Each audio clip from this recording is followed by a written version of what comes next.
Dakota Fanning. I'm a huge fan. Welcome to DBL. I can't wait to talk to you about the upcoming sequel to The Alienist called Angel of Darkness. But first, with Hollywood being essentially shut down, what's been keeping you busy in social isolation?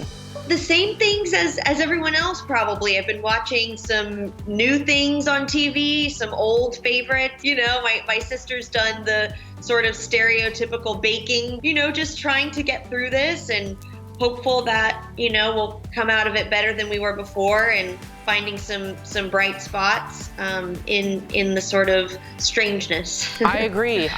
And really quickly, before we get to your incredible sequel, what is your comfort movie that you've been turning to? Tell. It's Almost Famous. That's a good one. Yep, Band-Aids, yeah. Right? That's a really good one. In Angel of Darkness, you are a detective, an amazing detective in the late 1900s, a time where women were still fighting for the right to vote. So how else is your character a feminist symbol of the time? We meet her in the very first season as the first woman to hold a position at the police department, which she clearly has aspirations beyond being someone's secretary. And this season, we get to see her right away having opened her own detective agency and employing other young women who she's sort of a mentor to. And, you know, she's really has struck out on her own. And at the beginning, you know, we find this case that falls into her lap, that someone who is kidnapping infants. It also gets the team back together that, you know and love from the first season, Dr. Chrysler, and played by Daniel Bruhl and Luke Evans, John Moore. It was wonderful to continue the story as actors and also as friends. Wow, incredible. Yeah, I mean, first of all,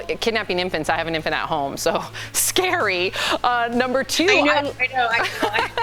Yep, and I love that your character will uplift and empower other women. That is so cool. So our viewers are also huge fans. Okay, so are you ready for some viewer questions? Henrietta writes, you got to work with Quentin Tarantino in Once Upon a Time in Hollywood. What surprised you the most about him as a director? And did your feet have to audition too? She writes. That's funny. I want to thank my co-stars, Leo, Margot Robbie's feet, Margaret Qualley's feet, Dakota Fanning's feet. Seriously, Quentin has separated more women from their shoes than the TSA. It's such a dream come true. It was such a dream come true, something I had imagined what it would possibly be like if I ever got the opportunity. I mean, he has such a larger-than-life personality. He's such a fan of movies and television, such a insane knowledge of film and TV history, which is kind of mind-blowing. Yeah, it was great, and I was thrilled to have my feet in a Quentin Tarantino movie. It didn't bother me at all. But they did not have to audition your feet. No, I mean, I guess maybe they were technically a part of the audition, but no, I think I got the role based on other attributes. Of course.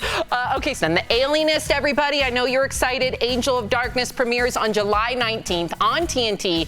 Dakota Fanning, thank you so much for stopping by.